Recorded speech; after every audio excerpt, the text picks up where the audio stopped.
कमजोर आदमी को हमेशा यह लगता है कि जो काम मैं नहीं कर सकता ना वो कोई भी नहीं कर सकता। आप अगर अपने आप को समृद्ध नहीं बना पा रहे हो ना, आप अगर अपने आप को मजबूत नहीं बना पा रहे हो ना सर, आप अकेले नहीं भुगतोगे।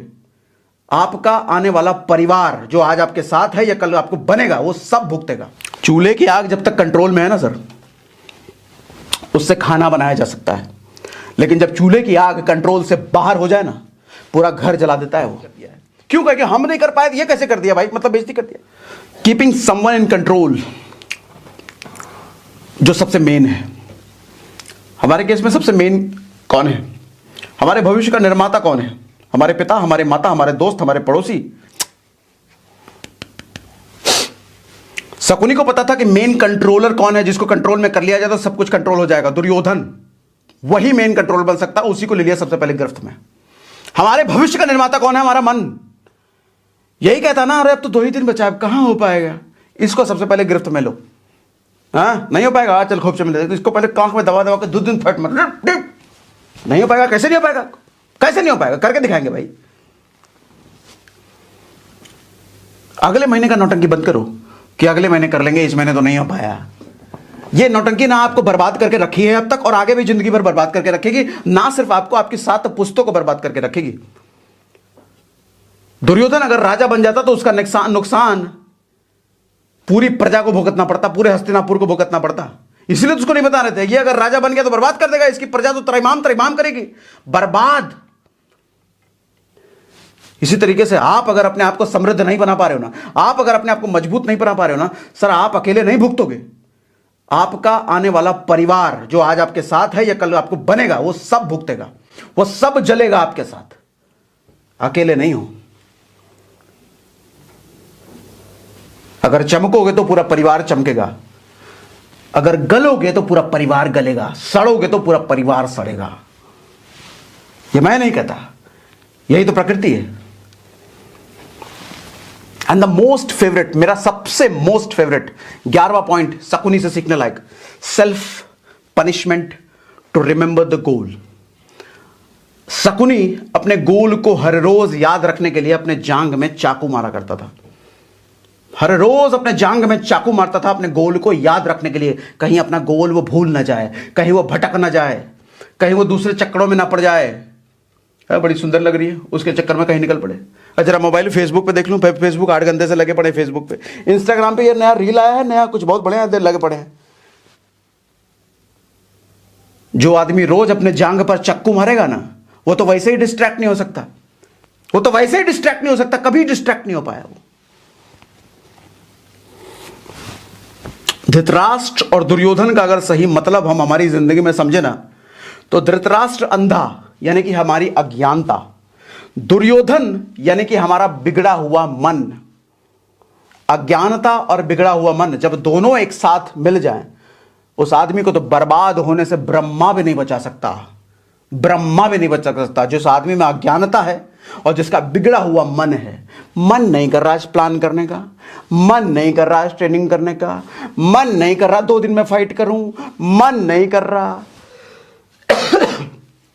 और ये क्यों कर रहा है मन ऐसा? अज्ञानतावश। भैया ज्ञान नहीं है, अपने अवेयरनेस नहीं, अपने आप को जानता नहीं है, अपने मन को कैसे हैंडल करे उसने सीखा नहीं है। बर्बादी तय है, निश्चित है,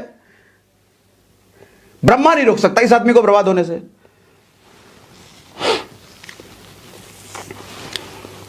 कमजोर आदमी को हमेशा यह लगता है कि जो काम मैं नहीं कर सकता ना वो कोई भी नहीं कर सकता।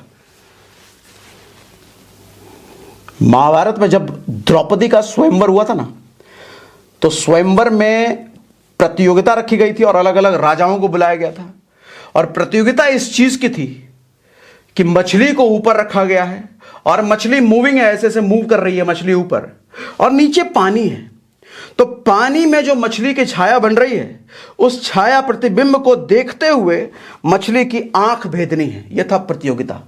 मतलब आपको देखना नीचे है पानी में और तीर ऊपर चलाना है, और तीर भी कहां लगे? उस घूमती हुई मछली के सीधा आंख में लगे।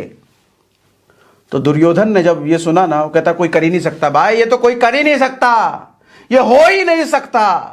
दुर्योधन ने चिल्लाना शुरू कर दिया, कैसे रख दिए, हो ही नहीं सकता, कोई कर ही नहीं सकता। लेकिन जब अर्जुन आया उसने कर दिया। तब हर कमजोर आदमी यही करता है जो दुर्योधन ने किया। क्या रे ये तो अलग है। अरे अपनी नाकामी का हम कारण ढूंढने लग जाते हैं और नाकाम लोगों की फौज भी तैयार कर लेते हैं। दुर्योधन ने तुरंत नाकाम लोगों की फौज तैयार कर ली। जितने भी राजा थे उन सबसे भी नहीं हो पाया था, दुर्योधन से भी नहीं। तो दुर्योधन ने तुरंत चाल चली, सारे राजाओं को दोस्त बनाया, बोला ये आदमी हम लोग की बेइज्जती कर दी, हमारे सामर्थ्य का इसने बेइज्जती कर दिया, बताओ। और सारे लग गए उसको मारने के लिए कि मारिए देंगे अर्जुन को, हमारे सामर्थ्य का इसने बेइज्जती कर दिया है। क्यों? कह के हम नहीं कर पाए, ये कैसे कर दिया भाई, मतलब बेइज्जती कर दिया। हम भी तो यही करते हैं, 2 दिन बचे हैं, अगर नहीं हो पाया गोल तो कारण ढूंढने लग जाते हैं, नहीं हो रहा, नहीं हो रहा, नहीं हो रहा, नहीं हो सकता, नहीं हो सकता, नहीं हो सकता। और फिर ढूंढने लग जाते हैं हमारी तरह और कौन कौन है जो 2 दिन पहले गिव अप कर चुका है। अच्छा तू भी गिव अप, बहुत बढ़िया। तू भी गिव अप कर दिया, बहुत बढ़िया। तू भी हारा हुआ, बहुत बढ़िया। तू भी निकम्मा मेरी तरह, बहुत बढ़िया। तू भी चोर मेरी तरह, बहुत बढ़िया। तू भी कोढ़ी मेरी तरह, बहुत बढ़िया। सर्किल बन गया, उसको तसल्ली मिल जाता, हा, मेरा सर्किल बन गया, निकम्मों की फौज तैयार हो गई है। ये नहीं देखोगे कोई अभी भी लगा हुआ है 2 दिन पहले भी, वो नहीं हारा है, उसको तो दुश्मन मान लोगे ना, वो एक्सेप्शन है, उसका तो सब कुछ बढ़िया होगा, उसका परिवार में पैसा होगा, उसके माँ बाप सपोर्ट करते होंगे, उसका सब कुछ बढ़िया होगा, सिचुएशन बढ़िया होगा, उसके साथ कोई तकलीफ नहीं होगा, इसलिए वो कर पा रहा है। मेरे साथ तो बहुत तकलीफ है, देखो मैं अकेला नहीं हूं, इतने सारे लोगों के साथ बहुत तकलीफ थी, इसलिए नहीं कर पा रहे। निकम्मा आदमी, कमजोर आदमी, हमेशा उसको यही लगता है कि जो मैं नहीं कर सकता कोई नहीं कर सकता, और जिसने कर लिया उसके साथ सब कुछ अच्छा था इसीलिए उसने कर लिया। मेरे वाली समस्या उसके साथ थी नहीं ना, इसलिए उसने कर लिया। मेरा वाला समस्या उसके साथ होता तो वो भी नहीं कर पाता।